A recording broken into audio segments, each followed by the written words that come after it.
Fondos privados de pensión. En Colombia existen los fondos privados de pensión que se encargan de gestionar los aportes que trabajadores y empleadores hacen al sistema. Aportes con los que se financiará la pensión del afiliado una vez reúna el suficiente capital para pagarse su propia pensión. En este video te voy a explicar lo relacionado con los fondos privados de pensión. Quédate hasta el final. No olvides suscribirte a mi canal, compartirlo y darle clic en la campanita. Mi nombre es Jorge Andrés Correa Valencia, abogado titulado, especialista en Derecho Laboral y Seguridad Social.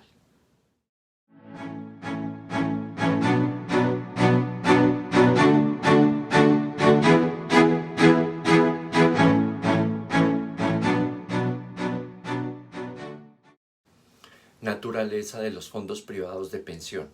Los fondos privados de pensión, como su nombre lo indica, corresponden a entidades privadas clasificadas del sector financiero, que gestionan los recursos que aportan los afiliados a ellos, a fin de asegurar los riesgos de vejez, invalidez y muerte.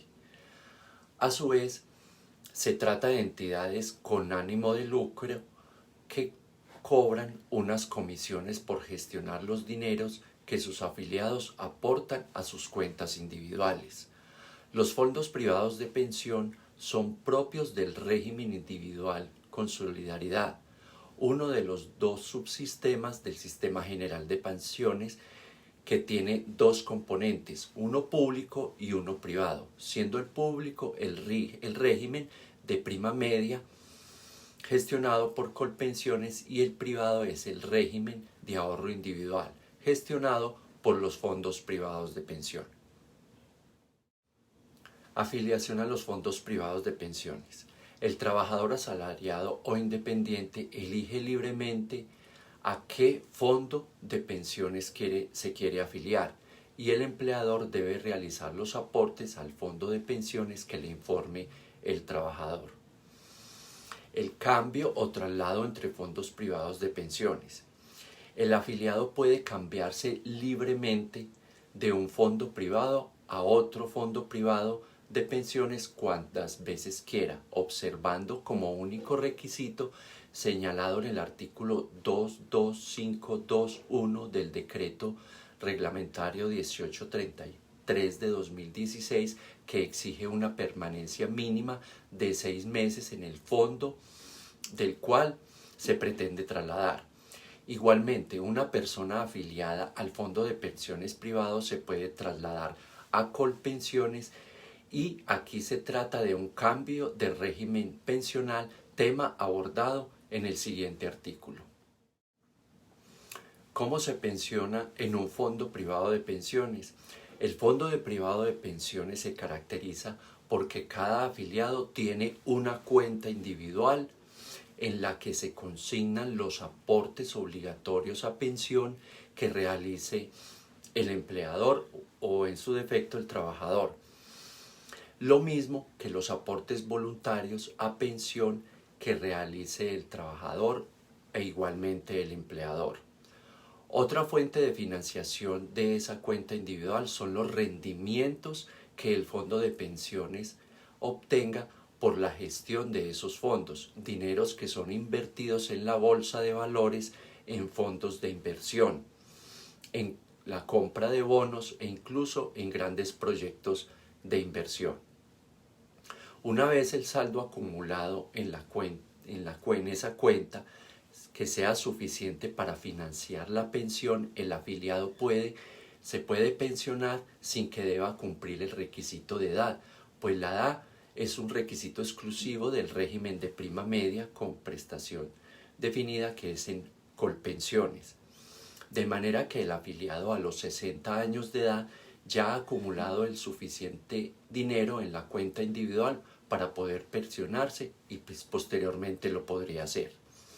El monto de la mesada pensional depende del saldo ahorrado por el afiliado durante toda su vida laboral, que puede ser de un salario mínimo o un poco más. Modalidades de pensión en los fondos privados de pensiones. Los fondos privados ofrecen 7 modalidades de pensiones, a saber, primera, renta vitalicia inmediata. Segundo, retiro programado.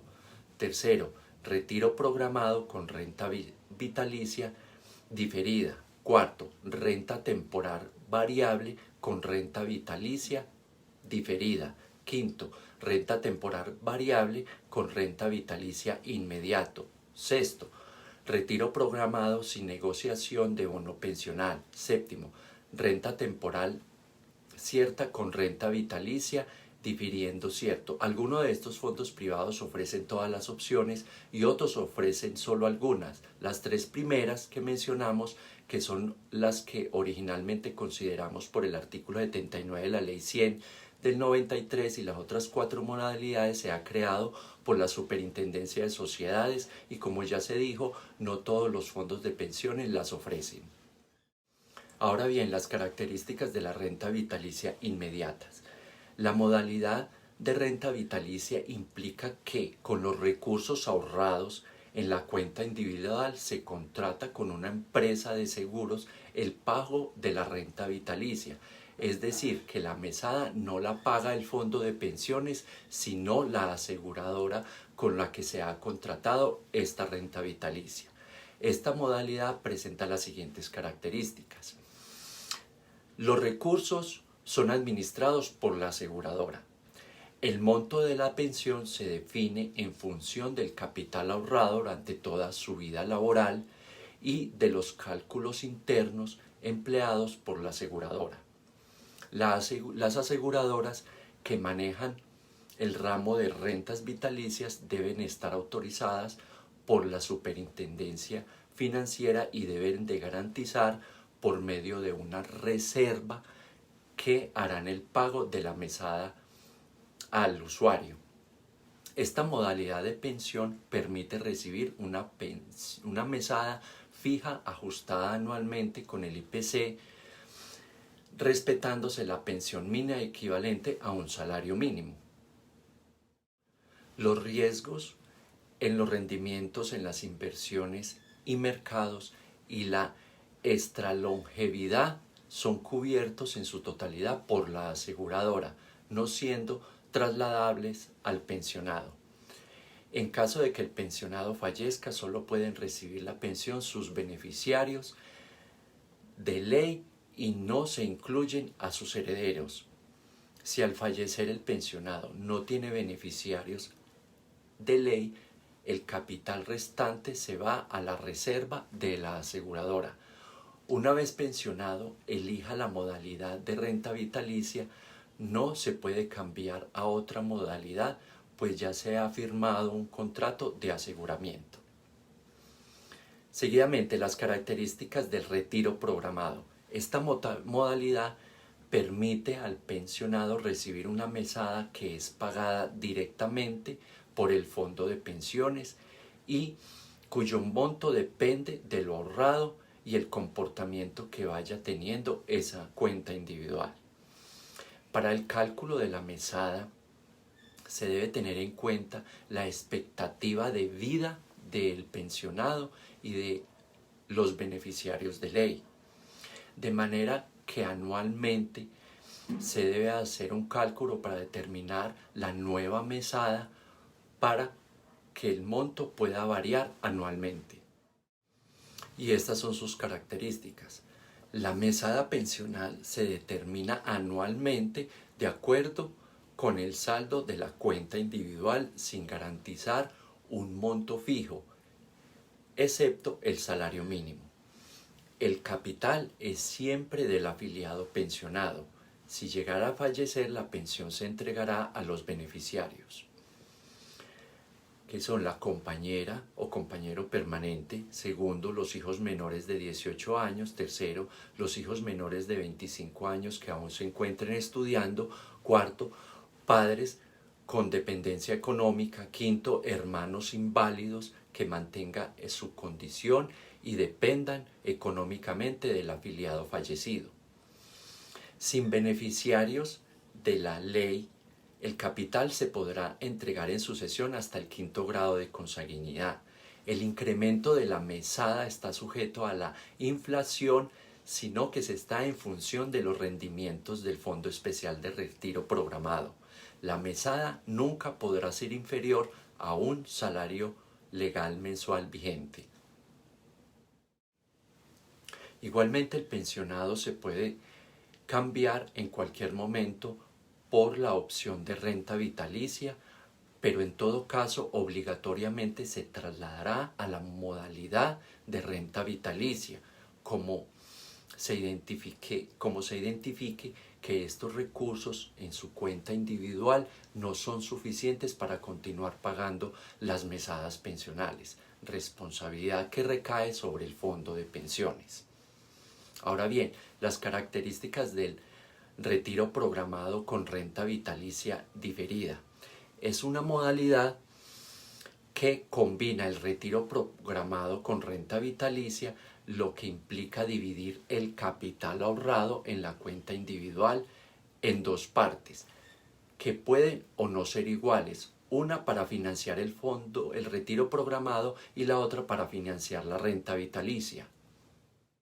Y estas son sus características. Primera, en la primera etapa la pensión es pagada por el fondo de pensiones. La segunda etapa es por la aseguradora con quien se contrató la renta vitalicia. Segundo, la renta vitalicia se inicia a pagar cuando ha cesado el pago del ahorro programado.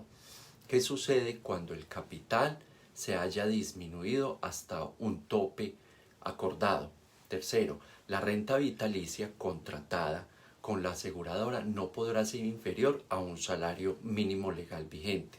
Cuarto, en la eventualidad que fallezca el pensionado durante la etapa de retiro programado, el dinero que ha ahorrado bajo esta modalidad se entregará a los beneficiarios. En caso de que no existan beneficiarios, podrá ser el heredero hasta el quinto grado de consanguinidad. Quinto, la renta vitalicia solo puede ser heredada por los beneficiarios.